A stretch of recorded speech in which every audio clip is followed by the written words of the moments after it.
Lahat tayo ay isinilang ng isang ina. Ngunit hindi lahat ay pinalad na magkaroon ng mabuting ina o lumaki sa piling ng isang ina. Kaya tinahanap natin ang kalinga nila. At kung hindi man natin ito matagpuan ay ipinapangako natin sa ating sarili na kapag tayo'y naging ina, ibubuhos natin ang lahat ng pagmamahal sa ating anak. Ikaw kabarangay, naranasan mo na bang mag-mothering? Kahit sa isang anak, anakan lang.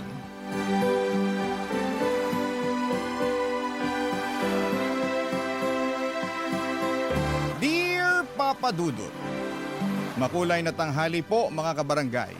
Sana po ay mapili po ninyo Papa Dudut ang aking kwento para itampok sa Barangay Love Stories. Alam po ninyo ay fan na fan niyo po ako. At lately ay pansin ko pong pumapayat po kayo. Ano po ba ang sekreto ninyo? Ang atribida ko po natutuwa lang po talaga ako na nabibigyan ninyo ng boses ang platform ng ordinaryong tao na katulad ko na ikwento sa buong mundo ang kanilang struggle na napagtagumpayan. Ako po si Rene, super fresh pa po sa aking alaala. Yung mga panahon na fresh pa po ang beauty ko. Sisimulan ko ang aking kwento noong 1980s. So alam na ng mga kabarangay natin na gurangchi na ako ngayon. Pero doon tayo sa freshness. Noong mga panahon kasing yon ay sobrang tabu pa po ang pagiging out and loud ng mga bakla. Kaya karamihan sa mga kabaklaan society ay kloseta. Paminta ang ora. Ganon din ako. Pinipilit kong maging pamen pero hindi talaga kaya ng powers ko na pigilan ang totoo kong pagkatao. Para kung bulkang gustong sumabog at ipagsigawan sa lahat na maganda ako at gawa ko ng Diyos. Mahal niya ako kasi binigyan niya ako ng talino at face card. Bakit ko nasabi? Kasi consistent ang honor ko nung estudyante pa lamang ako, Papa Dudut. At tuwing fiesta ay kinukuha akong escort ng reyna-reynahan na paeksena kasi cute daw ako. Hindi nila alam na ang bet ko ay ang maging isang reyna. Proud ang parents ko sa utak ko pero ang motherland ko alam na alam niya na hindi lalaki ang uniko iho niya. Isa po akong magandang prinsesa na gustong magkajowa ng isang gwapong Prince Charming. Kaya galit si nanay sa akin, wala daw siyang anak na bakla. Nakakahiya, hindi ako makaakyat sa langit. Pero paano ba akyatin ang langit, Papa Dudut? Pinipigilan ko kung sino talaga ako. Kalimutan yung maging masaya para sa sarili ko. At hindi ko na lang titingnan ng crush kong si Enrique. Ganun ba yon, Papa Dudut? Sobrang gwapo po talaga ni Enrique. Kaya kapag siya ang kaharap ko, ako si Rena Bella. Hindi ba ang sosyal pakinggan? Alam nyo, ilang gabi kong pinag-isipan kung magtatapat ako sa kanya. At dumating nga ang araw na hindi ko nakayanan. Sinabi kong gusto ko siya pero straight talaga si Enrique at ang sabi niya ay hindi niya ako pwedeng maging jowa kasi bakla ako. Lalaki pa rin ako. Gusto niya ay babae lang kaya sobrang na-hurt ako, Papa Dudut. Pero ilang linggo lang ay nakabawi ulit ako kasi hindi naman niya ako iniwasan. Ganon pa rin ang treatment niya sa akin pero may kaunting nagbago na gustong gusto ko naman. Kapag kami lang dalawa ay wala siyang pakialam kung niyayakap ko siya. Hanggang sa may kababalaghang nangyari sa aming dalawa na sobra kong kinaligaya. Ganito pala ang feeling, Papa Dudut. Parang lumipad ako sa langit pero ilang araw lang ay lumagapak ako sa lupa. Dahil kumalat ang chismis tungkol sa aming dalawa sa nangyari sa amin. Sa pagsuko ko ng bataan ko at hindi ito nakaligtas sa radar ng nanay ko.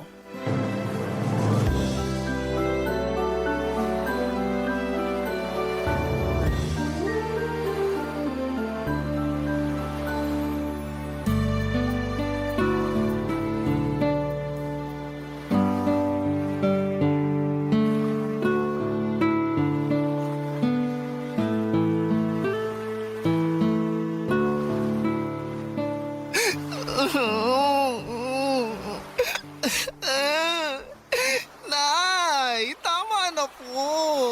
Hindi mo lang inisip ang kahihiyan namin. Nay, ang sakit-sakit na po. Ang dami ko na sugat. Di pa sapat yan.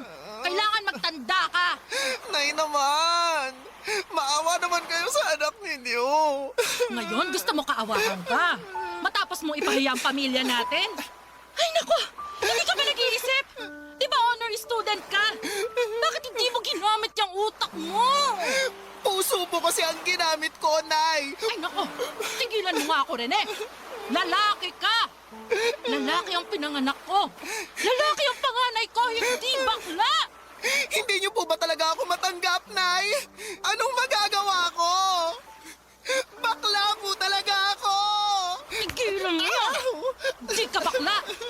Alam mo kung malalaman to ng tatay mo? Naku, hindi lang bugbog ang aabutin mo. Mas malala pa rito. Eh, ganito po talaga ako, Nay. Magpakalalaki ka! Ang kabakla ng dahilan kaya pinagchichismisan tayo ng mga tao eh. Walang maidudulot na mabuti sa'yo yan. Ay, siguro kailangan kitang dalhin kay Mang Egoy. Ha? Yung matandang ginagamit ang lahoy niya sa panggagamot? Kadiri, Nay! Wala akong sakit! Ay naku, sinasapian ka nga ng masamang espiritu. Over naman, Nay! Ay, tigilan mo ko rin eh. Kung ayaw mong malagyan ng laway ni Mang Egoy, eh di tumino ka. Tumino? Ano, self-healing? Ganon? Basta, ayoko na may bakla sa pamamahay na to. Kung hindi, palalayasin kita. Ay, sobra naman kayo, Nay! Layas talaga! Hindi po kayo naaawa sa akin? Dahil lang sa pagiging bakla ko! Ikaw, nangangatwirang ka pa, ha?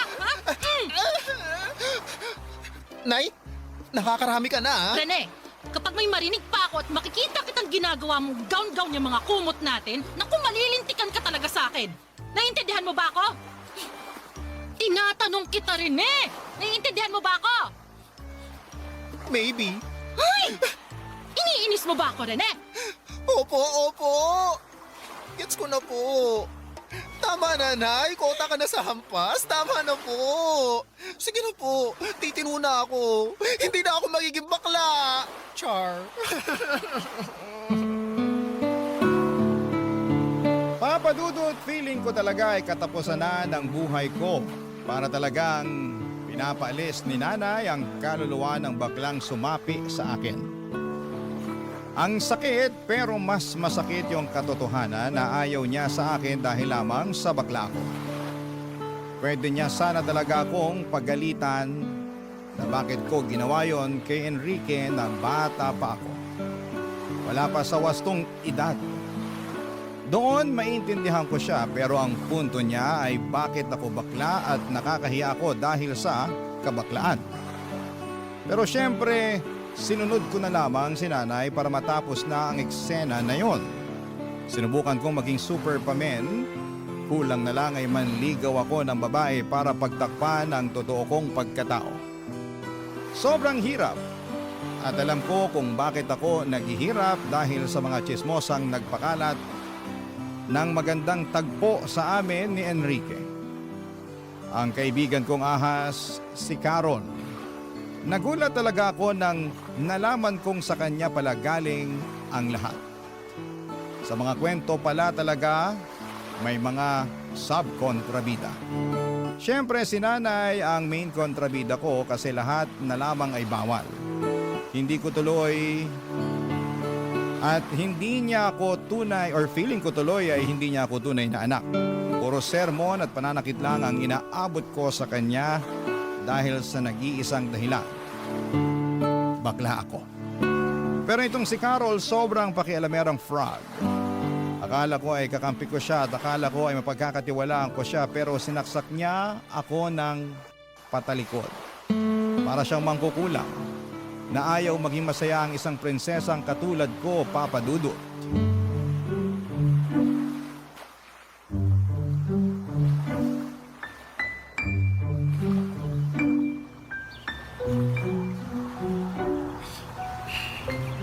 Carol, pwede ba tayong mag-usap?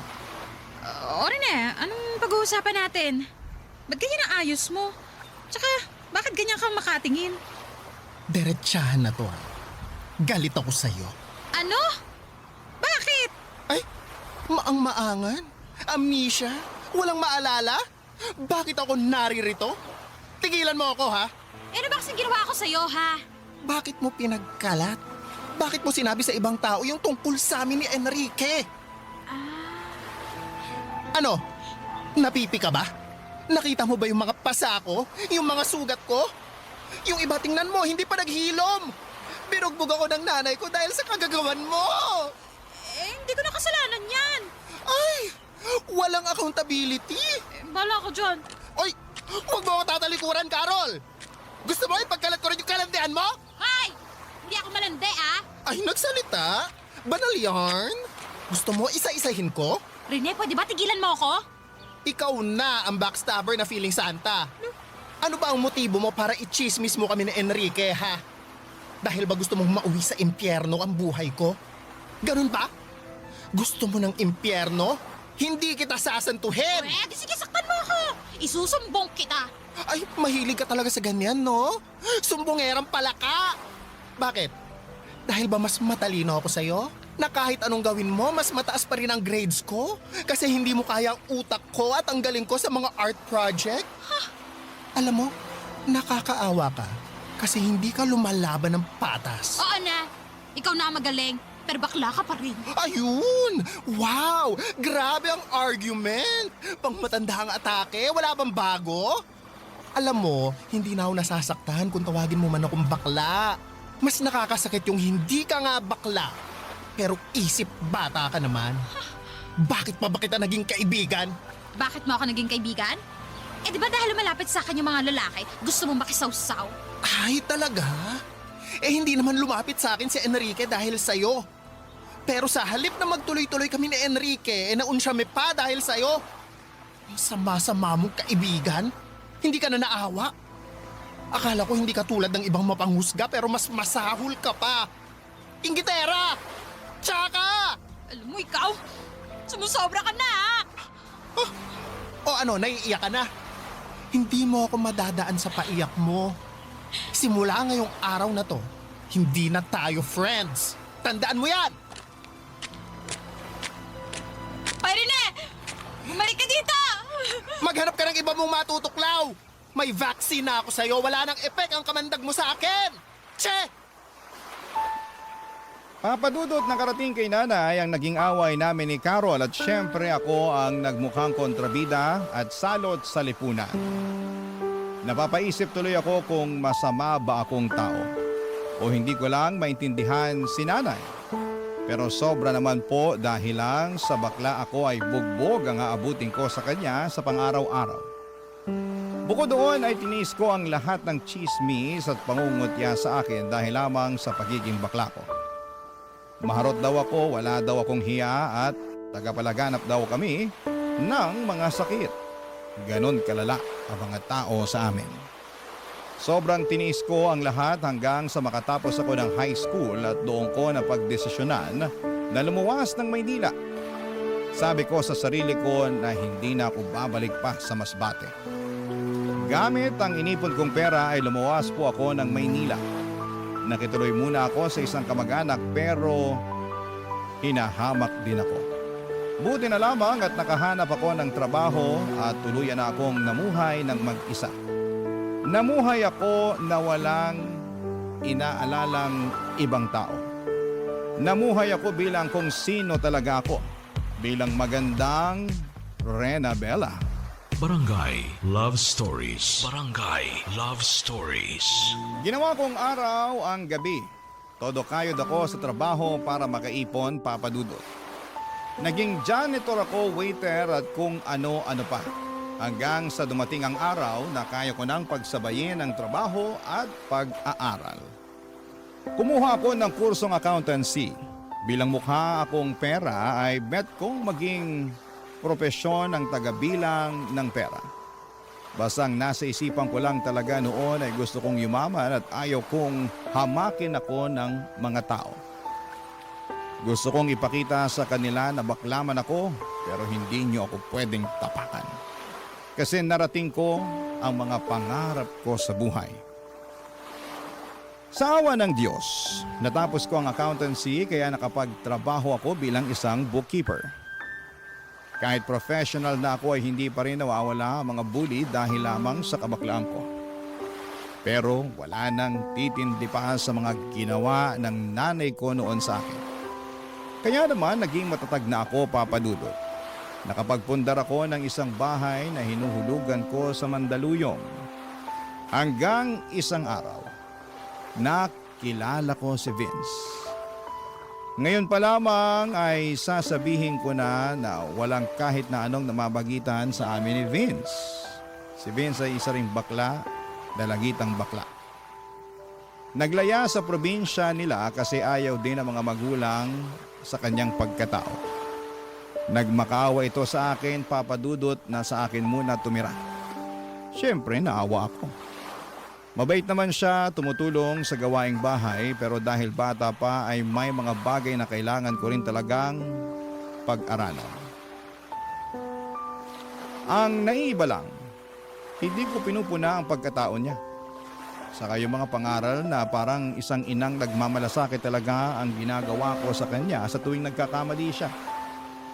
Tulad ng huwag agad magtitiwala sa mga lalaki dahil mapagsamantala lamang sila sa kahinaan nating mga magaganda. Habang tumatagal, napamahal na ako kay Vince. Tinuring ko siyang anak, kaya todo support ako para mapaaral siya. Pero may ugali talaga ang anak kong ito na kailangan ko pong ituwid, Papa Dudut.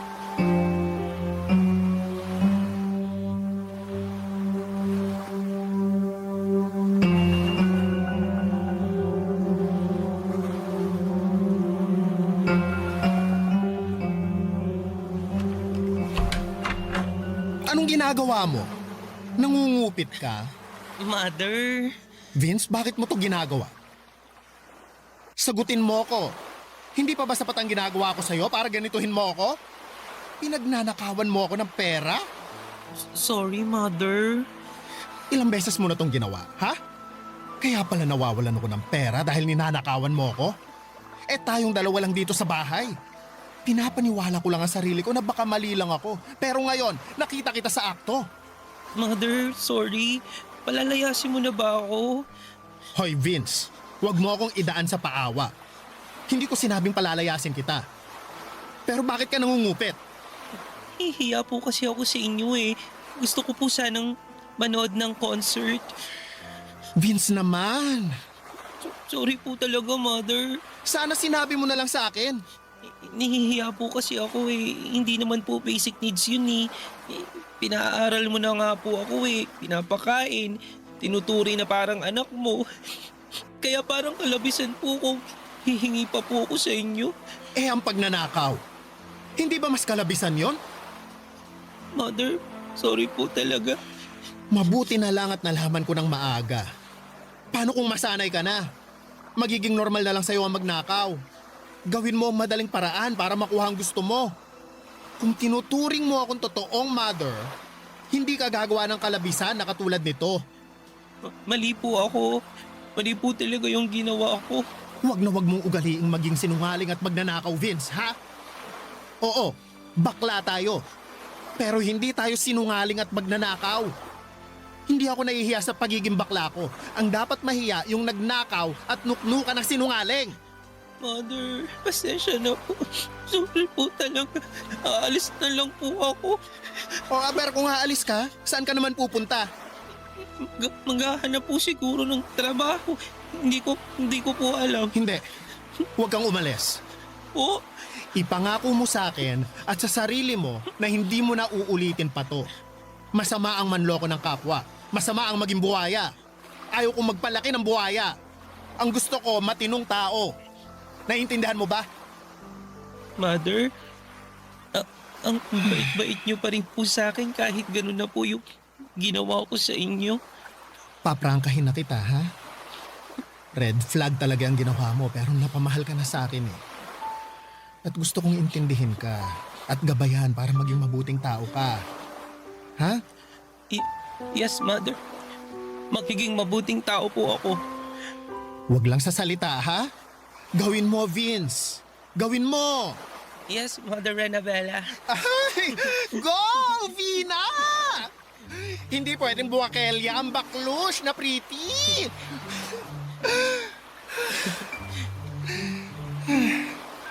Basta mag-aral ka, ha? Hindi kita susukuan. Ipaglalaban ko ang mga pangarap mo sa buhay kasi that's how to mothering a beautiful daughter should be. Wow, English? Nag-aral kaya ako? Ang galing nyo nga po, Mother eh. Idol ko po kayo. Asus. O ito, bibigyan na kita ng perang pambili mo ng ticket para rumampa ka ng bongga. Bibigyan pa kita ng extra para may pambili ka ng outfit mo. Talaga, Mother? Kailan ba ako nangako na hindi ko tinupad? Oh, never pa po. O never naman pala eh. Kaya bongga ka sa concert. Yay, thank you po, Mother. I love you. Oy, English? I love you too, anak. Papa Dudut, iginapang ko ang pag-aaral ni Vince dahil nakikita kong ito ang yaman na pwede kong ibigay sa kanya. Mahirap ang mag-aral. Naranasan kong igapang ang sarili ko at ayaw kong maranasan ni Vince ang paghihirap na yon. Sa totoo lang ay marami na akong baklang natulungan. Pero ibang sitwasyon ni Vince kasi kinupkup ko siya at parang ako na ang naging nanay niya. Bilang isang ina ay tinupad ko ang aking obligasyon sa anak, ang suportahan ang kanyang pag-aaral at pangarap sa buhay. At sobrang saya ko po nang makapagtapos siya ng high school, Papa Dudut. Proud na proud ako sa kanya at sa sarili ko na kaya ko palang maging isang ina at tatay sa isang hindi ko kadugo. Pero trinato ko talagang anak. Siyempre may mga lalaki din naman ako kaya may mga masasayang araw din ang puso at katawang lupa ko. Pero iba rin talaga nang dumating si Vince, Papa Dudut. Nabihag niya ang puso ko nang biglang magpakita itong si Andrew sa akin. Sa bahay ko na tumira itong si Andrew, may mother at father na itong si Vince na anak-anakan ko. At tuwing umuwi si Vince galing sa school, sa college ay parang perfect family talaga kaming tatlo. Ang saya-saya ko po, Papa Dudut, pero may ginawa si Andrew na red flag sa akin.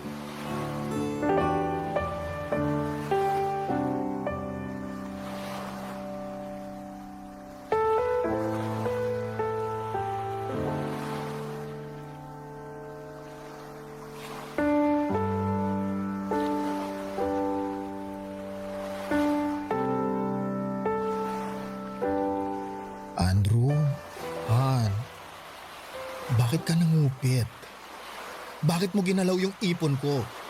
Han, kasi Ang ayaw ko, yung sinungaling na nga, magnanakaw pa. teka lang. Ano kasi Han eh? Han, kasi Sige, magsinungaling ka pa. makinig ka. Kailangan ko lang kasi. Nasa ospital ang nanay ko sa Cebu. Yun. Ano?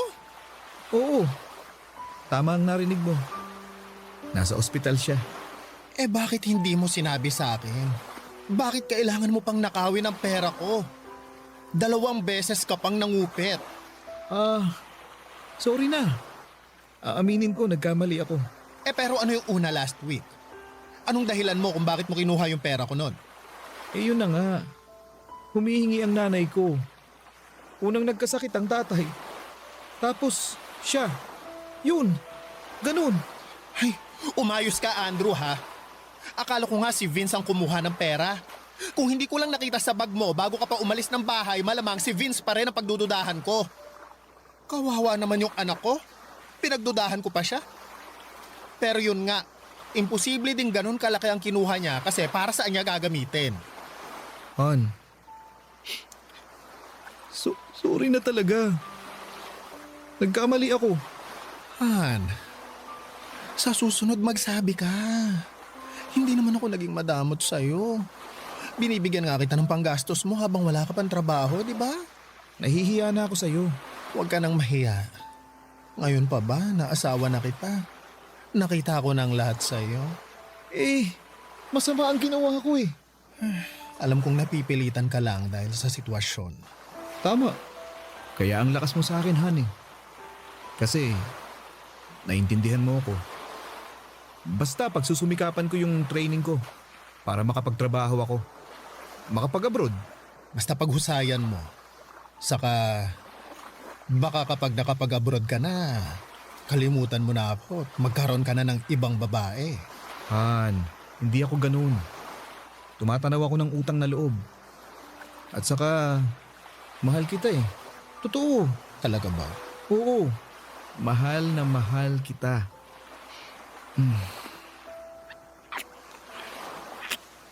Ay, Han, hindi ko kayang mawala ka sa piling ko.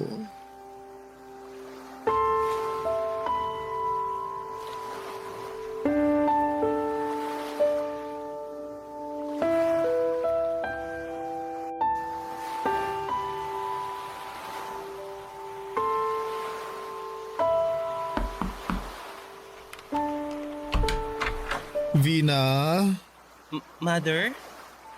sorry anak. Mother, bakit po? May kasalanan ako sa'yo anak. Kasalanan? Bakit po? Umupo nga po muna tayo dito sa kama, Mother. Ano po bang kasalanan ng sinasabi ninyo? Nagkulang kasi ang pera ko. Kaya naisip ko na baka kumuha ka. Ano po? Kaya nga magsosorry ako kasi ikaw ang naisip ko.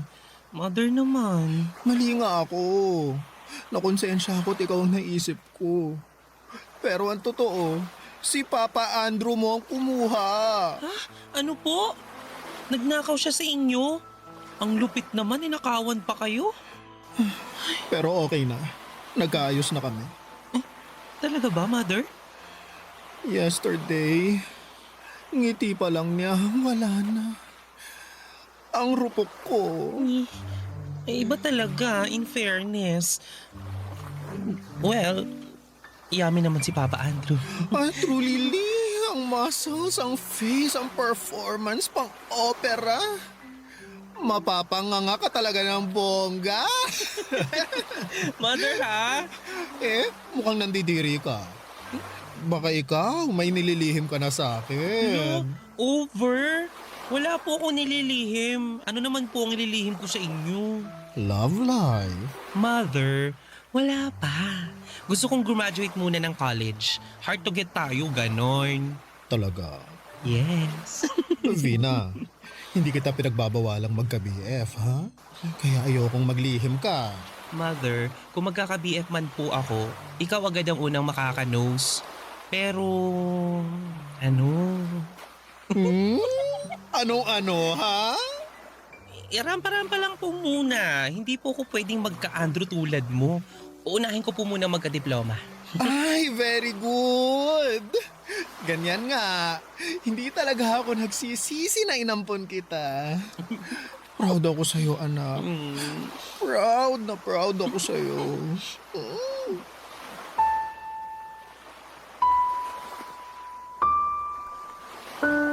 Papadudod, sobrang panatag ng loob ko sa aking mag-ama. Sobrang saya namin sa bahay at feeling ko talaga ay perfect na ang lahat. Naayos ko na yung pinakaayaw ko sa tao, yung magnanakaw at sinungaling. Pero pansin ko ay hindi na pera ang nawawala sa bahay, pati mga gamit. Hindi ko malaman kung sino ang gumagawa kasi maraming beses din na pumunta ang mga kaibigan ko, kaibigan ni Vince at kaibigan ni Andrew sa bahay. Baka nasalisi lamang kami. Saka kapag nawawalan ako ng pera ay hindi ako nakakahanap ng bakas. Kung sino nga ba ang kumukupit.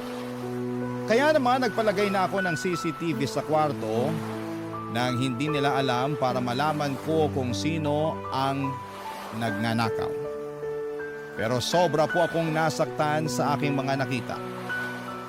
Nagpatira pala ako ng buwaya sa bahay. Ang lala na pala kasi araw-araw akong niloloko. Araw-araw akong pinapaniwala na pamilya ang turing sa akin at hindi ako pinagsasamantalahan.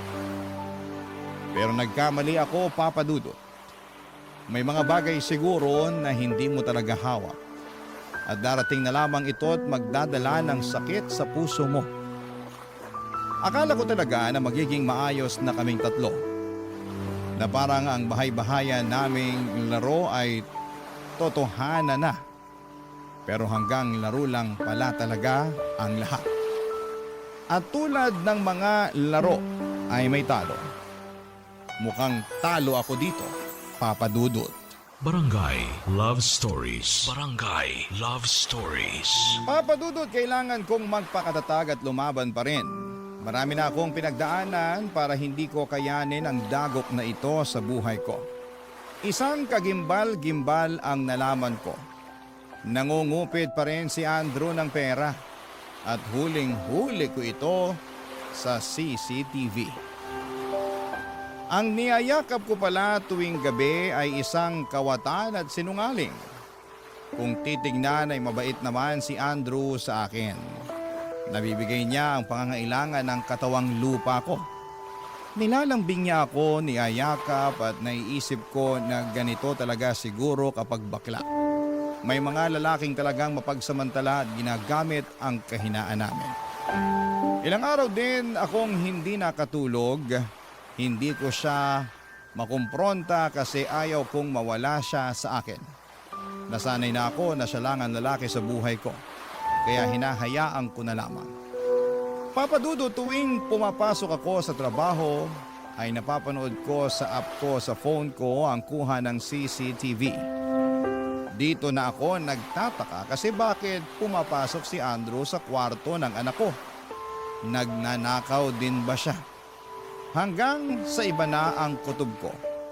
Pinalagyan ko na rin ng CCTV ang kwarto ni Vince. Hindi nila alam na may CCTV na pala ang loob ng bahay. Doon ko nalaman na may relasyon ang dalawa. Kaya nung nakita ko sa akto ang ginagawa nila ay dali-dali akong umuwi ng bahay para mahuli silang dalawa, Papa Dudut.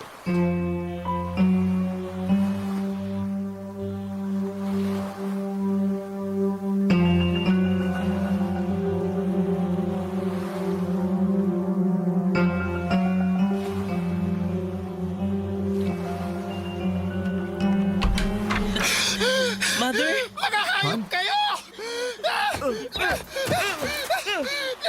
Tama na! Andrew! Tama na! Bakit si Vince pa? Bakit? Rene! Han! Huwag mo ako matawag-tawag na Han! At ikaw, Vince!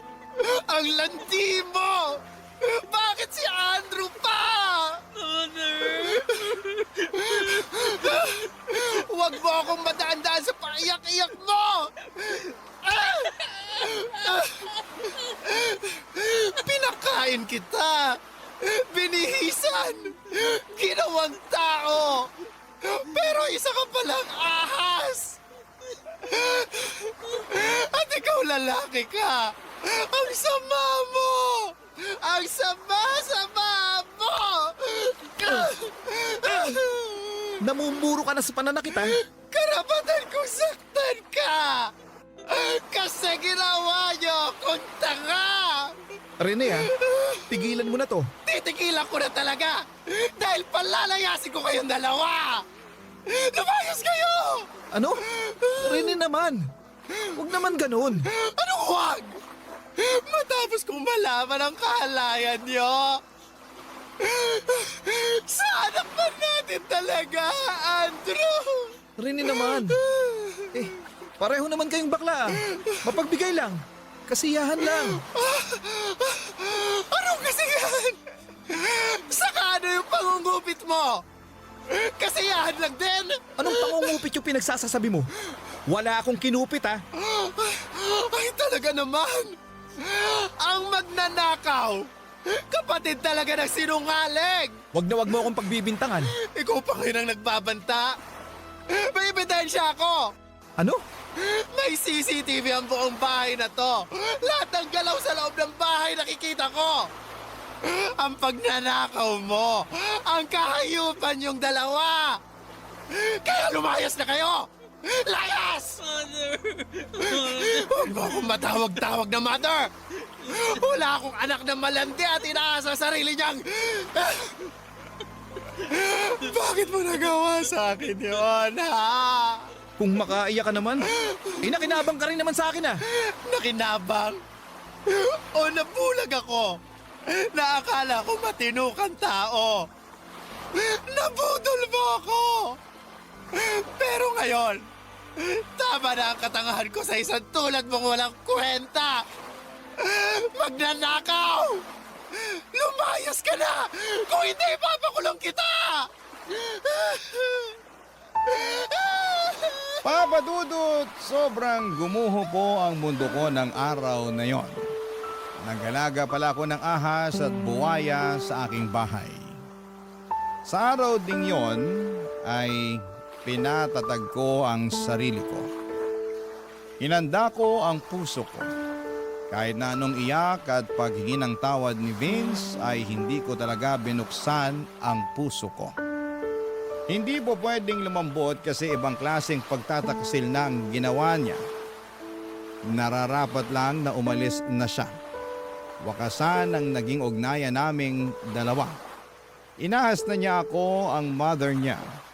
Wala na ang kahit na anong etsyos ang magpapabago sa desisyon ko. Nakita ko sa mga mata ni Vince na sobrang ayaw niya akong iwanan. Pero guilty siya sa ginawa niya. Si Andrew naman, mas nakita ko ang totoong kulay. Katulad lamang siya ng mga lalaking mapagsamantala sa mga bakla. Hindi ko naman nilalahat ang mga lalaki dahil may mga lalaki namang talagang genuinely na minamahalang karelasyon na bakla. Siguro hindi lang po ako pinalad. Naging tahimik ang bahay, wala nang Andrew at wala na ring Vince na nagchuchuk-tsakan kapag nakatalikod ako. Sa totoo lang, na-miss ko po si Vince. Umiiyak ako kasi nasasayangan ako sa kanya. Pero ginusto niya ang ginawa niya, ginusto niyang lokohin ang nag-iisang baklang nagpaka-mother sa kanya. Matapos ang halos 1 linggo ay bumalik si Vince, nagmamakaawa at humihingi ng patawad sa akin, Papa Dudut.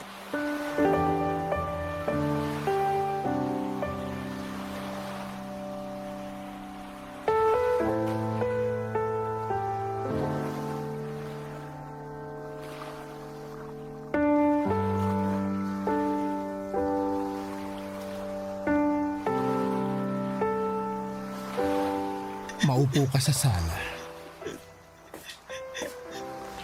Mother, sobrang nagsisisi na talaga ako sa nagawa ko sa'yo. Mother, ayaw kong mawala ka. Ayaw kong mahiwalay sa'yo. Vince, hindi ako nagkulang ng pangaral sa'yo. Hindi kita sinasaktan. Tinrato kitang tao. Hindi ako nagdalawang isip na kupkupin ka. Gawing anak-anakan ko. Pinangarap ko na sana makuha mo yung gusto mo sa buhay. Sinuportahan kita, di gaya ng nanay ko sa akin. Pero ang sakit.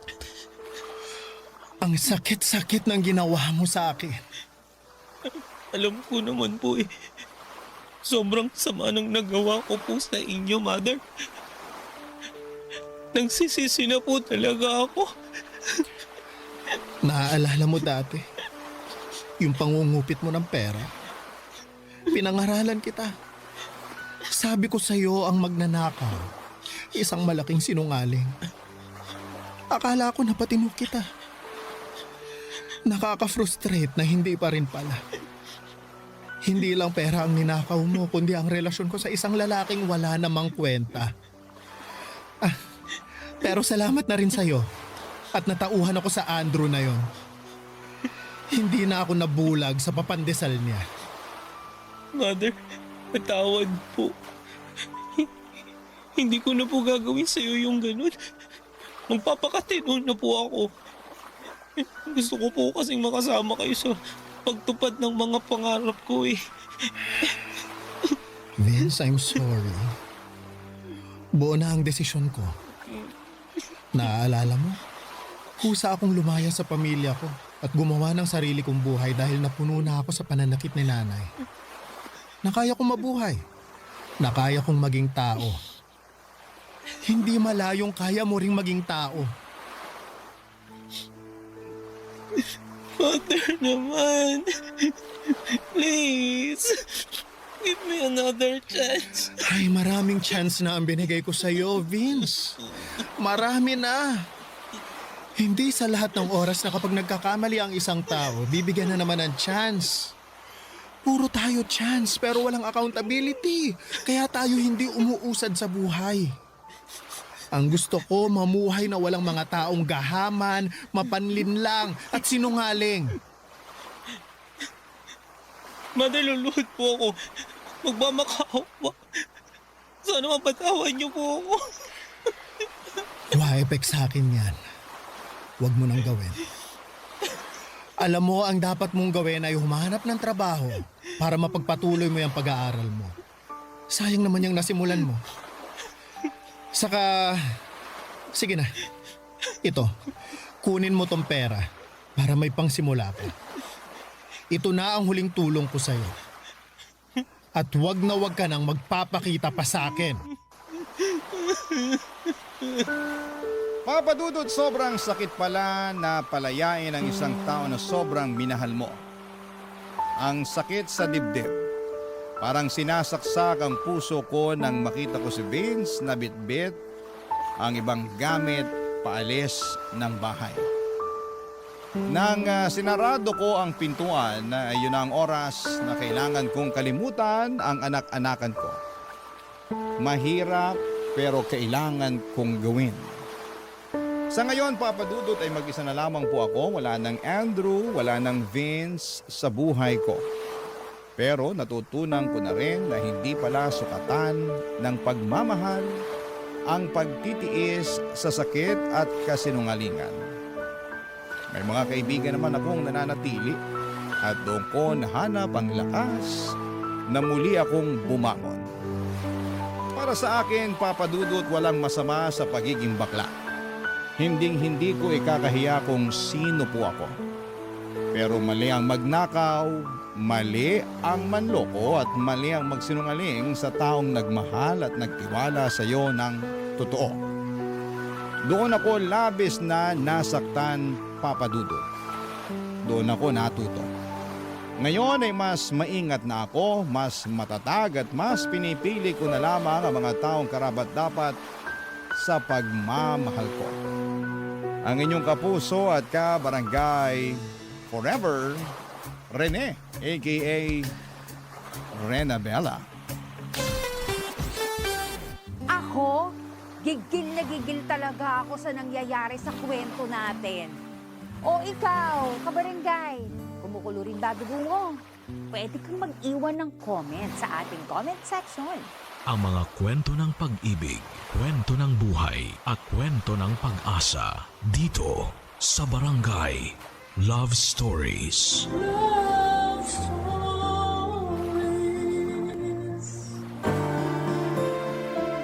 Magpakabuti tayo hindi lamang sa isang tao, kundi sa lahat. Dahil kung meron tayong kinikilingan, mapapagod sila na tayo ay pakisamahan. Ikaw, kabarangay, mabuting tao ka ba?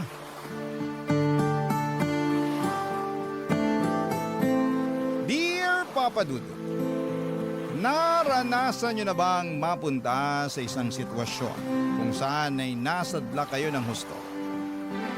Ako kasi ay oo at yon ang gusto kong ibahagi sa mga kabarangay nating panatiko ng Barangay Love Stories.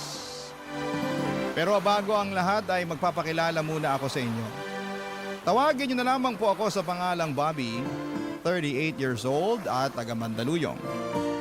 Nitong mga nakalipas na araw ay sobrang lugmo ko at para bang wala nang bukas para sa akin. Sunod-sunod kasi ang mga nangyaring trahedya sa buhay ko na malalaman ninyo sa pagpapatuloy ng aking kwento. Pero magsisimula muna ang lahat noong 30 anyos pa lamang ako. Kami na lamang ng nanay ko ang magkasama noon sa bahay dahil nasa ibang bansa ang kuya ko para magtrabaho.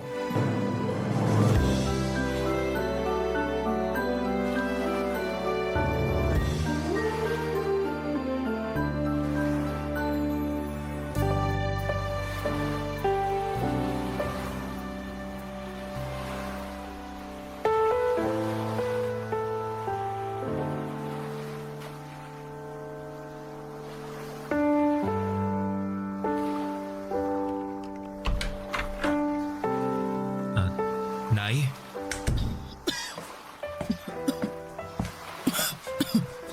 Nako, ang tindi ng ubo niyo. Ayos lang ako, anak. Di po kayo mukhang ayos, Nay. Ayos nga lang ako. Ay, buti pa, abot mo na lang yung tubig dyan sa tabi ko nang makainom ako. Sige po. Ilapag ko lang muna tong bit-bit kong lugaw dito sa tabi, ha? Oh, Nay, ito na po yung tubig. Daan-daan po sa pag-inom, ha? Salamat, anak. Kumusta na po ang pakiramdam niyo? Gaalala po ako para sa inyo. Huwag kang mag-alala. Ayos na naman ang pakiramdam ko eh. Hindi na ako mainit. Tingin ko bumaba na ang lagnat ko pero inuubo pa rin ako. Kaya nga pinagluto ko po kayo ng lugaw at dinala ng gamot para makainom na kayo pagkatapos kumain eh. Kaya lang, wala naman akong panlasa. Parang ayaw ko tuloy kumain. Ay, kahit konti lang po, Nay. Para makainom na kayo ng gamot. Ano pa nga ba? O siya kakain na ako. Yan. Very good po kayo, Nay. Very good ka dyan. Ano ako, bata? Eh di ba ganyan din naman kayo nung bata ako. Sinasabihan niyo akong very good kapag kumakain ako, lalo pag may sakit ako. Kaya ako naman na magsasabi niyan sa inyo ngayon. Sa bagay. Sinasabi ko nga sa'yo yun nun. Ang bilis talaga ng panahon, no? Dati-rati, kayo ng kuya mo ang inaalagaan ko. Ngayon, kayo naman ang nag-aalaga sa akin. Kaibahan lang, nasa malayo ang kuya mo, kaya ikaw lang ang mag-isang nag-aasikaso sa akin, anak. Matanong lang kita, no? Ano po yun? Hindi ka ba napapagod na alagaan ako? Nay naman, bakit naman po ako mapapagod? Nanay ko po kayo. Wala naman. Naisip ko lang kasi dapat sa edad mong yan may sarili ka ng pamilya. Kaso mukhang kasalanan ko kung bakit hanggang ngayon wala ka pa ring asawa. Nay, hindi niyo po kasalanan. Sadyang wala pa lang po talagang nagkakamali. Ano pa yung sinasabi mong wala pang nagkakamali? Masasabi ko na maswerte ang babaeng makakatuluyan mo dahil napakalambing mong anak, mapagmahal at maalaga. Mahilig pa sa mga bata. Kaya naman kung meron ka ng natitipuhang babae, ligawan mo na. Malay mo, siya na pala ang makatuluyan mo. Ay, sa ngayon, wala pa naman po akong nagugustuhan. Pero sige po, sa oras na magkaroon na sasabihin ko agad sa inyo. Bakit mo sasabihin sa akin? Para malaman nyo. Ay, salamat ha, pero ang sabi ko, ligawan mo. Hindi mo lang basta sabihin sa akin. Nay naman Siyempre, liligawan ko pa rin naman siya pero gusto ko munang makilala nyo siya. Sige anak, salamat kung ganoon kasi naiisip mo ko. Sana nga makakilala ka ng babaeng liligawan para naman hindi lang sa akin umiikot ang mundo mo. Ay, Nay, sa inyo pa rin po iikot ang mundo ko kahit na may nililigawan na ako. Pangako po yan, Nay. Papa Dudut, mahal na mahal ko ang nanay ko at wala akong pinagsisisihan na ako lamang ang nag-iisa niyang anak na nag-aasikaso sa kanya. Bagaman pareho naman kaming may trabaho ng kuya ko. Masaya ako na sa tuwing kailangan ako ng nanay ko ay nasa tabi niya lamang ako. Pero naiintindihan ko naman ang kagustuhan niyang makapag-asawa na ako at bumuo ng sariling pamilya dahil nga hindi na ako bumabata pa. Simulat sa Paul ay alam ni nanay na gusto kong magkaanak. Hanggang sa nakilala ko si Rhea sa restaurant na pinagtatrabahuhan ko bilang tagaluto. Bali, serbidora siya noon at taga Ilocos Sur. Mabait si Rhea, maganda at puwelang kasama. Pero sa kabila ng mga tawa niya ay meron siyang malungkot na nakaraan. At yun ang dahilan, Papa Dudut, kung bakit siya umalis noon sa kanila. Sa katunayan, sa tuwing kinikwento sa akin ni Rhea ang karanasan niyang yun ay hindi ko talaga mapigilang malungkot at makisimpatya sa mga pinagdaraanan niya.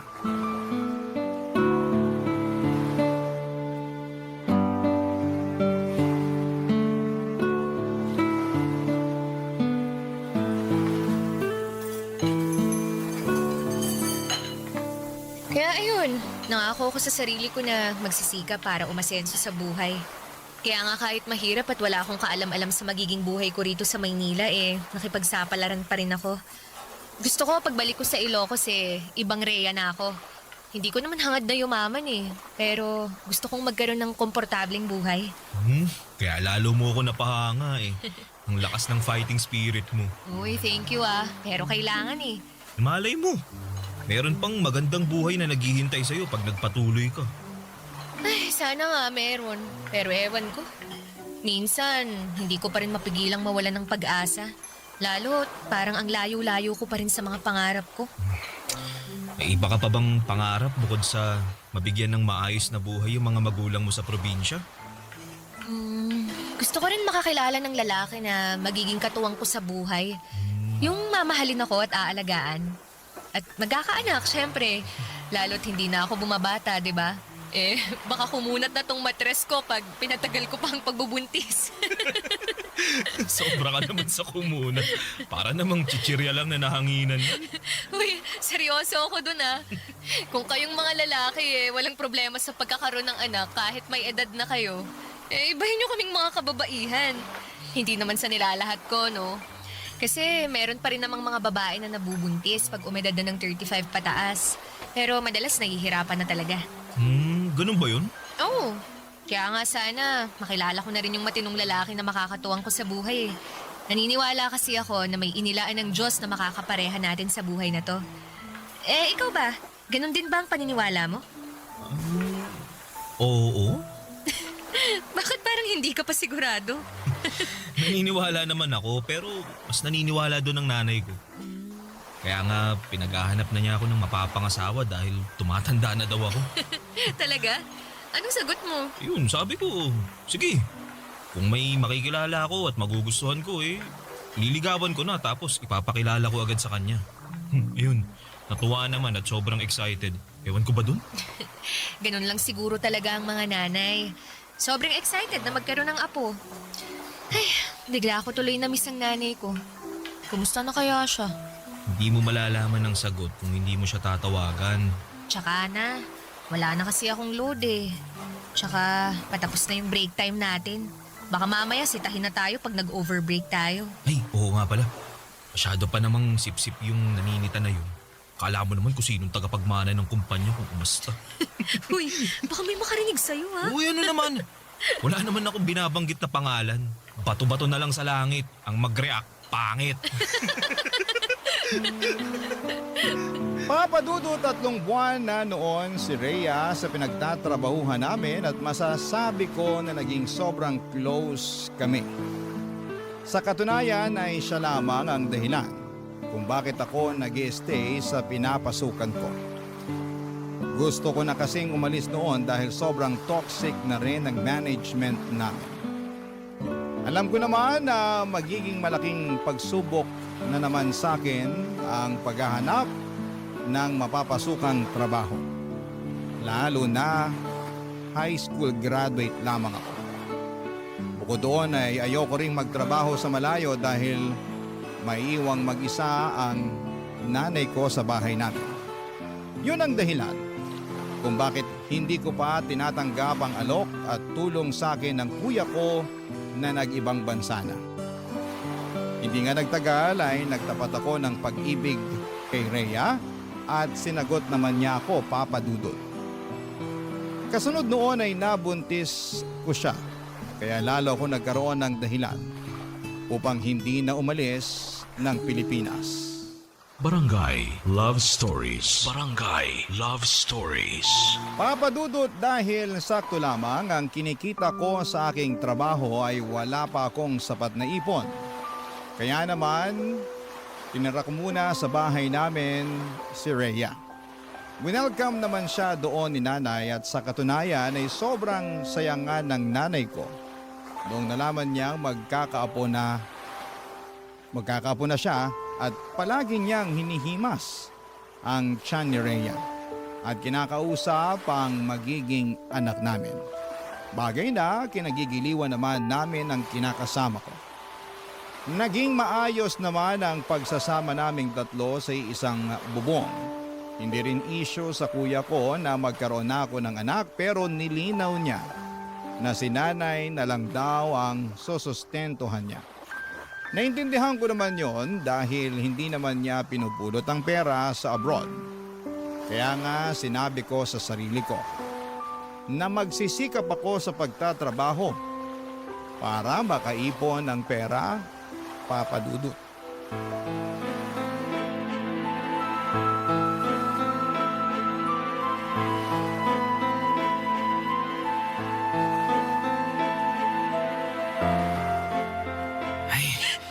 Nay! Rhea! Minahon lang naman po muna kayo. Paano ko hihinahon? Nakakainis yung Rhea na yan. Biruin mo, ayaw magkusot ng damit? Mas gusto pang i-washing, hindi naman natatanggal yung dumi. Natatanggal naman po eh. Anong natatanggal? May nakita ba akong kapiraso? Alam mo naman na ayaw kung may natitirang dumi, di ba? Saka bakit ka ba gamit ng washing machine kaya tuloy lalong lumalaki yung konsumo natin sa kuryente? Bakit ko po hindi gagamitin? Sayang naman. Nakatenga lang dun sa solo ko. Tsaka isang beses lang naman nagwa-washing sa isang linggo At para na rin mapabilis yung trabaho ko. Buti sana kung tinutulungan niyo akong maglaba hindi naman. Kung kaya lang ng likod ko, di sana hindi ko na inasa ang paglalaba sa'yo. Bakit? Likod niyo ba ang maglalaba? Ay, lintik na babae ito. Oy, Bobby, pagsabihan mo nga yung kinakasama mo. Abalang masyado sumagot sa akin napakawalang galang. Mahal, huwag mo naman sagutin ng ganun si nanay. Bakit hindi? Sumusobra na siya. Dami niyang reklamo. Hindi na nga nagpapasalamat sa akin. Bakit ako magpapasalamat sa paglalaba mo? Responsibilidad mo yan kasi kinakasama mo na ang anak ko. Nay, huwag na po muna kayong sumabat dyan. Buti pa, mag-uusap muna kami ni Rhea. Halika, mahal. Doon tayo sa kwarto. Buti pa nga nakausapin mo yung babae na yan. Iyak ng iyak. Wala naman akong ginagawang masama sa kanya. Parang pinagsabihan ko lang Ay.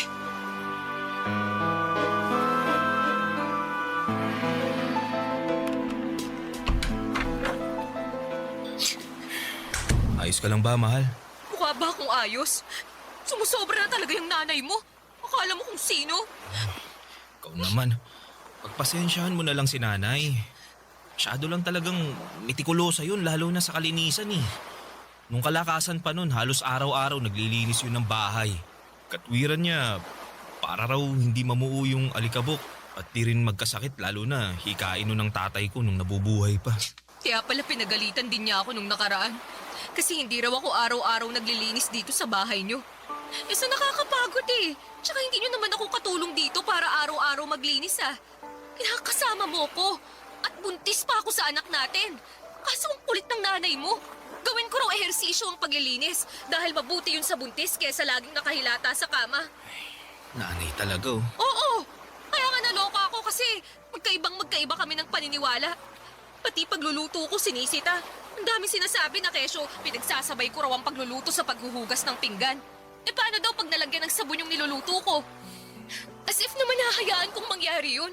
Sa ayoko lang talaga na may tambak sa lababo na hugasin. Lalo't ako rin naman yung maghuhugas sa mga pinagkainan natin pagkatapos. Buti sana kung siya o ikaw ang gumagawa nun. Ako naman. Sorry. Hayaan mo, ako na lang ang maghuhugas ng pinagkainan natin. Ay, nako! Hindi mo talaga ako naiintindihan, no? Hindi lang naman yung tungkol sa pinagkainan natin eh. Ang punto ko rito, kailan mo ba ako planong ibukod ng bahay? Alam mo, sabi ng nanay ko, iisa lang daw ang pwedeng maging reyna sa isang bahay. At sa sitwasyon natin ngayon, ang nanay mo lang yon dahil pamamahay niya to.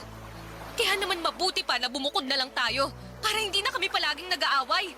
Hindi natin pwedeng gawin yun dahil ako lang ang inaasahan ng kuya ko na magbabantay at mag-aalaga kay nanay. Saka wala pa akong sapat na ipon pambukod natin kaya sana magtiis ka na lang muna. Hayaan mo, kakausapin ko na lang din si nanay. Pagsasabihan ko siya.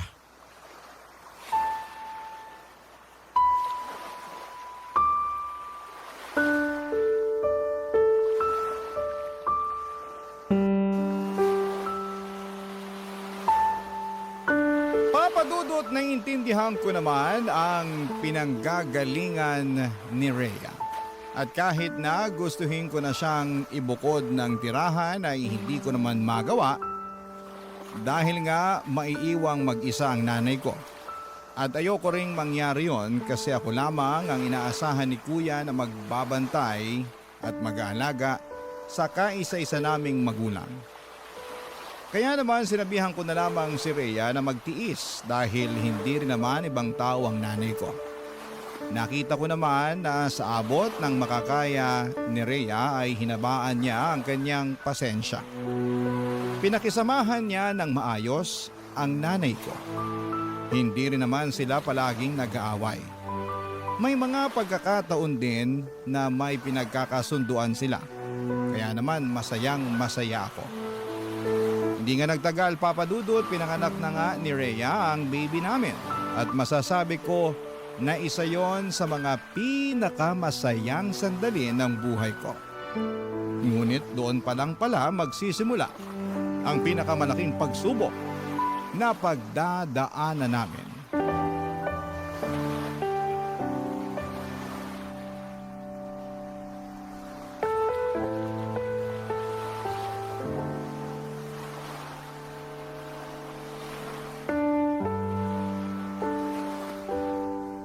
Sensya na.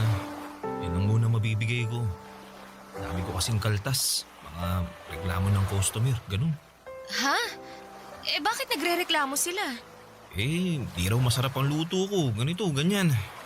Kaya nga lagi akong pinagagalitan ng bisor natin eh. Pinagbantaan pa na kapag hindi ko inayos yung trabaho ko tatanggalin na nila ako. Alam mo naman na mapipilay tayo ng husto pag nawalan ka ng trabaho, di ba? Ilang buwan pa lang din ang baby natin. Tapos ang dami pa nating gastos pag nagkakasakit siya. Ano ba kasing nangyayari sa'yo? Yung dating issue mo pa rin ba sa bisor natin? Oo. Masyado kasi siyang pabida. Napipikon na ako. Alam ko na pabida talaga yon kasi nakatrabaho ko rin naman dati. Pero matuto ka pa rin magtimpi. Kasi sa pikon mong yan, trabaho mo naman yung maaapektuhan. Tandaan mo na hindi ka pwedeng mawalan ng pinagkakakitaan. Dahil ikaw lang yung kumakayod sa atin. Tapos marami rin tayong gastusin sa anak natin. Oo, yun na nga eh. Pakiramdam ko, di na tayo nakakausad dahil sa nangyayari.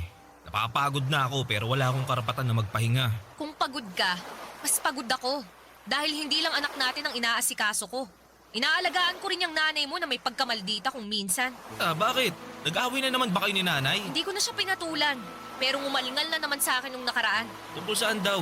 Sobrang tigas daw kasi nung patatas sa niluto kong chicken curry. Hindi raw niya makagat. Nung tininidor ko naman, malambot naman eh. Yun pala, hindi lang niya nasuot yung pustiso niya. Kaya ang ending, dinurog ko na lang yung patatas para makain niya. Pero ang dami pa rin sinabi, nakakarindi. Pagpasensyahan mo na lang si nanay. Alam mo naman na matanda na yun eh. Ganun ba talaga kapag matanda? Nagiging reklamador na wala sa lugar? Hindi ko alam pero tatanda rin naman tayo eh. Ilagay na lang natin yung sarili natin sa sapatos ni nanay. Ay nako, basta ako. Hindi ako magiging toxic na matanda kagaya ng nanay mo. Sobra ka naman sa nanay ko. Kaya nga gusto ko nang bumukod na tayo eh. Para wala nang problema. Pangako, hindi mo na ako maririnig magreklamo tungkol sa nanay mo. Di ba?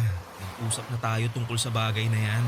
Ay nako, oo nga pala. Ayaw mong bumukod Kasi ayaw mong iwanan ng nanay mo. Bla bla bla bla bla. Diba? Ewan ko ba naman sa'yo at naisip mo na naman yan. Kita mo ngang hirap na hirap pa tayo sa pera. Pag nandito tayo, mas makakatipid tayo sa pagbabayad ng renta. Nakatipid nga tayo sa pagbabayad ng renta. Pero mukhang mapapagastos ka sa akin pag tumagal-tagal ang pananatili ko rito at pakikisama dyan sa nanay mo. Ha? Teka, anong ibig mo sabihin? Kasi baka ipasok mo na lang ako sa mental dahil nabaliw na ako nun. Rhea naman eh. Seryoso ako doon, Bobby. Ay nako, kawawa naman ako. Papadudot naging sakitin ang anak namin kaya naglabas-masok kami sa ospital. Dahil sa nangyari ay nagkautang-utang ako sa kuya ko, makabili lamang ng gamot para sa anak namin. Yun din ang dahilan kung bakit naghigpit kami ng sinturon. Dahil sa liit ng sweldo ko at sa laki ng gastos, para sa pangangailangan ng anak namin ay wala na halos matira sa akin. At yun nga ang pinag-ugatan ng away namin ni Rhea. At dahil maliit nga lang ang bahay namin ay naririnig ni nanay ang pag-aaway namin. Kaya hindi niya mapigilang makisali. Kapag nangyayari yon, papadudot. Lalo lamang naiinis si Rhea dahil pakiramdam niya ay nagkakampihan kaming mag-ina para pagtulungan siya. Naipit ako sa sitwasyon ng sobra. Para akong tupang naligaw mula sa kawan na naglalakad ng walang direksyon. Barangay Love Stories. Barangay Love Stories. Papadudot nung sa tingin ko ay pasan ko na ang daigdig. Nang mga panahong yon ay meron pa palang ilalala ang sitwasyon. At yun nga ay noong nagkasakit ang nanay ko. Mabuti na lang at nandyan si kuya para suportahan ang pagpapagamot niya, lalo na noong nadiskubre namin na meron siyang early signs ng Alzheimer's disease. Nalugmok ako ng sobra, lalo at pareho pa sila ng anak ko na may sakit kaya naman lalong bumigat ang pasan-pasan ko sa aking mga balikat. Pero buti na lang at nandyan si Rhea para alagaan ang nanay ko kahit na meron silang hindi pinagkakasunduan. At tinutulungan niya rin ako upang gumaan ang pagdadala ko ng buhay. Masasabi ko na kahit mahirap, ay malaki pa rin ang pasasalamat ko sa aking kinakasama, Papa Dudut.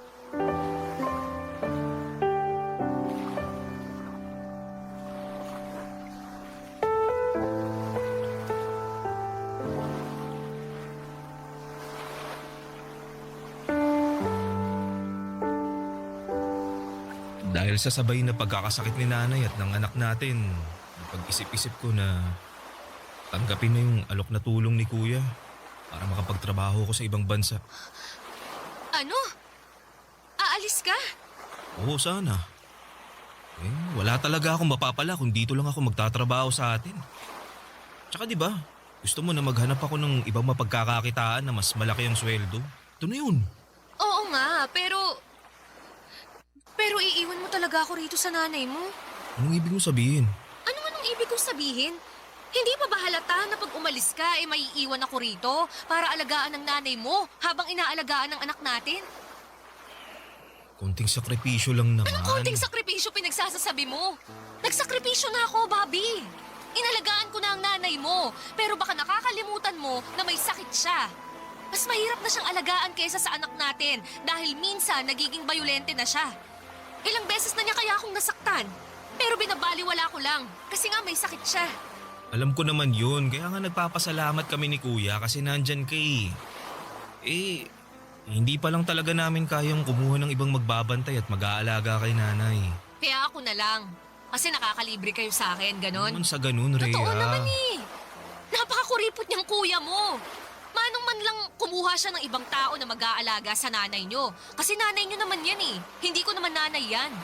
Nanay ko nga dun sa probinsya may sakit din pero hindi ko magawang alagaan. Buti sana kung wala tayong anak, Bobby. Pero alagain din yun. Tapos ngayon aalis ka. Iiwan mo ako rito mag-isa, ha? Anong gusto mong gawin ko? manatili rito tapos araw-araw tayo mag-aaway dahil maliit lang ang sweldo ko. Akala ko pa naman gusto mong umasenso tong pamilya natin. At ngayon na may pagkakataon na tayo na makaluwag-luwag, ganyan ka naman umasta. Imbis na suportahan mo ako, mas inuuna mo pang bilangin yung paghihirap mo. Hindi ako nagbibilang ng paghihirap ko, ha? Hindi raw. Eh sa inyo nakikita ko eh. Kasi yun ang gusto mong tingnan. Ni minsan ba, pinasalamatan mo ako sa pag-aasikaso ko sa nanay mo at sa anak natin kahit na pagod na ako? Hindi naman, di ba? Kasi para sa inyo ng kuya mo, responsibilidad ko na alagaan yung nanay nyo dahil nakatira ako sa pamamahay nyo. Yun nga ang rason kaya gustong-gusto ko nang bumukod tayo. Kaya lang atrasado ka naman dahil sa nanay mo. Nanay ko ang pinag-uusapan natin dito ha. Hindi siya ibang tao kaya magdahan-dahan ka sa mga sinasabi mo tungkol sa kanya. Wow naman, ha? Nakaka-touch naman na napakabuti mong anak sa nanay mo. Pero hindi ka naman mabuting kinakasama. Bawiin mo yung sinabi mo! Ayoko nga! Bakit ko babawiin? Totoo naman lahat ng yon. Buti pa dyan ka na. Saan ka pupunta? Sa kwarto. Tutulog na kasi baka bigla pang bumangon yung nanay mo at makisali sa away natin. Magkakampihan lang kayo. Kawawa naman ako sa inyo.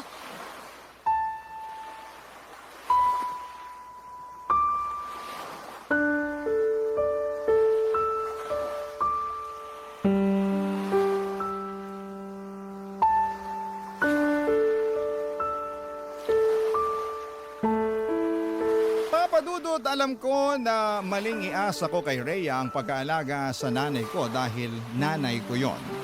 Ako ang anak noon kaya ako dapat ang gumagawa ng mga bagay na yon.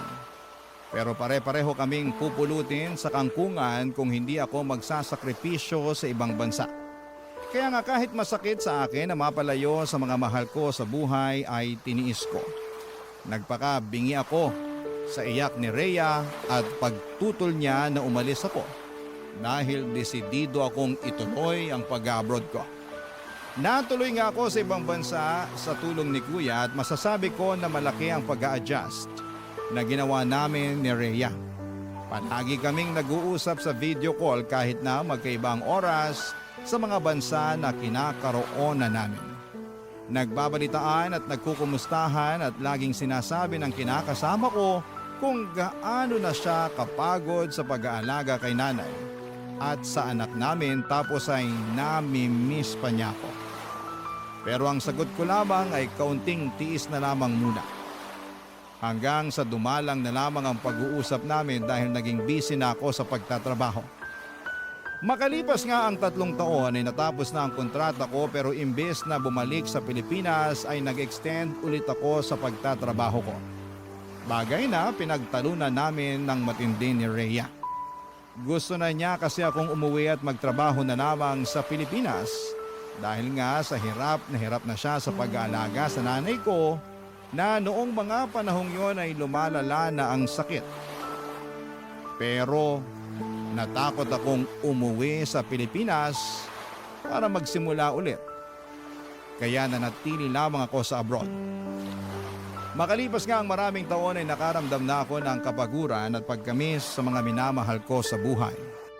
Doon ko naisip na gusto ko nang umuwi para makasama ang nanay ko at ang aking mag-ina. Ngunit iba ang nadatnan ko sa aking pagbabalik sa Pilipinas.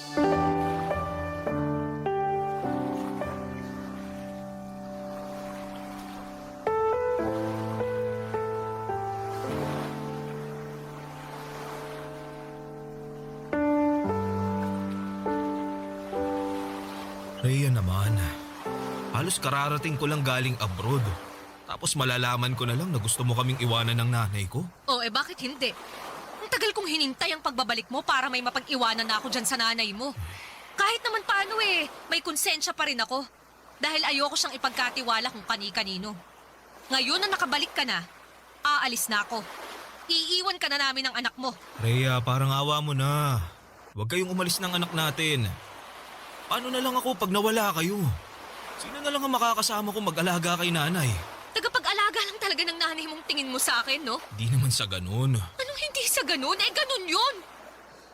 Ilang taon kong inalagaan ng nanay niyo, Bobby. Ni ha, ni ho, wala akong narinig sa inyo ng kuya mo. Ilang taon mo rin akong narinig na nagsabi sa'yo na napapagod na ako. Pero hindi mo ako pinakinggan. Ang tagal mo sa abroad, pero hindi man lang pumasok sa kokote mo na maghanap ng mag-aalaga sa nanay niyo, no? Sinamantala niyo talaga na makatipid kasi nandito naman ako. Ang kakapal ng mukha niyo. Sana pala siningil ko kayo sa ilang taon kong serbisyo sa magulang niyo. Tawarin mo kami, Rhea. Hindi naman namin sinasadyang... Pwes patawarin mo rin ako kung mas gusto ko nalang iwan kayo. Dahil pagod na ako sa inyo. Hindi ba natin pwedeng ayusin yung pamilya natin? Kinakasama mo ko, may anak tayo. Kinakasama na wala namang pagmamahal sa akin. Hindi totoo yan. Totoo yan. Dahil yun ang pinaramdam mo sa akin. Yung hindi mo pakikinig sa akin sa tuwing magkikwento ako at maglalabas ako ng sama ng loob. At yung pagdidesisyon mong mag-extend sa abroad at hayaan akong mag-alaga rito sa nanay mo ang nagpapatunay na hindi mo talaga ako mahal. Kasi Bobby, kung mahal mo ko, iisipin mo rin ang kapakanan ko. Hindi lang sarili mo at sa kung paano kayo makakatipid ng kuya mo. Kaya nga nagsisisi na ako. Hayaan mo, babawi ako sa'yo. Lalo ngayon, nagdesisyon na ako na hindi na ako babalik sa ibang bansa. Ay, wow! Nagdesisyon ka na naman pala nang hindi ako kinukonsulta. Sa bagay, sino lang ba ako sa buhay mo para konsultahin mo? Ni hindi mo nga ako asawa eh. Hamak na nanay lang ako ng anak mo at tagapangalaga ng nanay mo. Bobby, pagod na ako. Ayoko naman kukulin yung buhay ko sa pag-aalaga sa nanay niyo. Naalala mo yung sinabi ko sa'yo noon? Na iba ko pang pangarap, ha? Na gusto ko rin makakilala ng isang lalaki na magiging katuwang ko sa buhay. Yung mamahalin ako at aalagaan. Akala ko ikaw na ang lalaking yun. Pero nagkamali ako. Gusto ko lang naman maranasang alagaan. Kasi pagod na akong mag-alaga. Rhea. Huwag mo akong hahawakan. Rhea, please. Mag-usap tayo. Pag-usapan natin to. Wala na tayong pag-uusapan. Dahil nakapag-desisyon na ako. At wala ka nang magagawa para baguhin pa yon. Tapos na tayo, Bobby. Simula sa araw na to. Hiwalay na tayo!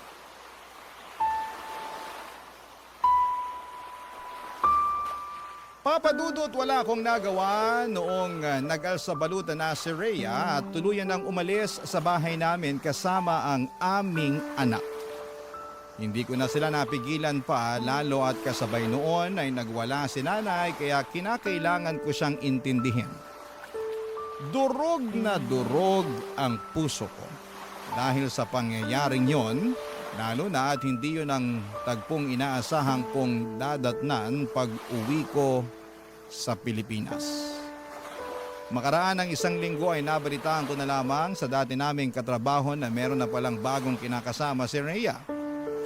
Galit na galit ako. Pero naisip ko na baka yung taong yun lang din ang nasa tabi niya noong mga panahong wala ako at hindi siya pinakikinggan. Kaya nga mas lalo lamang akong nasaktan at sumama ang loob sa aking sarili. Kasalanan ko talaga kung bakit ako iniwan ni Rhea. Akala ko, Papadudot, ay wala nang isasakit pa ang nangyari sa buhay ko. Pero neto lamang Hunyo ng taong ito ay biglang namatay ang nanay namin. At kahit na ilang buwan na ang lumipas, ay hindi pa rin ako makausad. May mga gabi na lagi akong nagdarasal. At hindi na sana magising sa umaga ako para hindi ko na rin maramdaman yung matinding sakit na halos pumilas sa libu-libong piraso ng aking puso. Pero kahit na gano'n ang mga nangyari ay nananatili pa rin akong buhay. Umaasa na lamang ako na balang araw ay makakausad ako at makakaahon sa lusak na aking kinakasadlakan. Hanggang dito na lamang po ang sulat ko, Papadudot. Maraming salamat po sakaling mapili po ninyong i-ere sa programa ninyong Barangay Love Stories. God bless and more power sa inyong istasyon. Ang inyong forever, kapuso at ka-barangay, Bobby. Anong say mo sa Barangay Love Stories na ito? Pagkwentuhan natin sa comment section yan.